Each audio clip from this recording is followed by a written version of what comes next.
When I think of a job description, I think of it almost the same way as a resume, right? It's your opportunity to sell Hmm. without necessarily having a conversation, right? So a client is going to have a set of requirements. There will often be hard requirements and there's going to be soft requirements. And so I think there's an element with the job description of really defining what you're looking for. What are the hard requirements and what are the softer requirements? And do you actually put that on the job description? Because what a lot of hiring managers do is it's very descriptive, it's very objective, and there's no personality to those, right? Yeah. There's no personality. And so I think if that's definitely part of it. But when it comes to job postings, I'd say 85 to 90% of job postings are very bland and boring Hmm. without any mention of the value prop.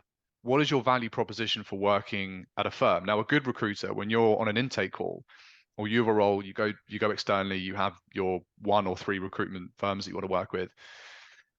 What a good recruiter is going to ask is, tell me about your value proposition, because I'm going after passive candidates. I'm going after candidates who aren't necessarily looking for a role, and therefore I need to really understand, you know, what's the sell here, right? And so 9 out of 10 times, Dimitri, a hiring manager will do a fantastic job of telling me what the sell is. They do, and to the point that I want to apply. I'm like, that's brilliant, that's exciting, and that's what gets me going to, want to work for my clients.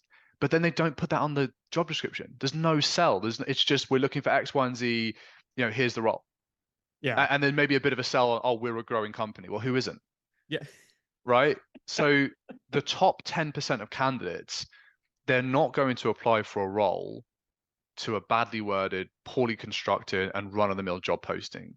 And I always say, as a general rule of thumb in life, and particularly recruitment, the standard you set is the standard you get.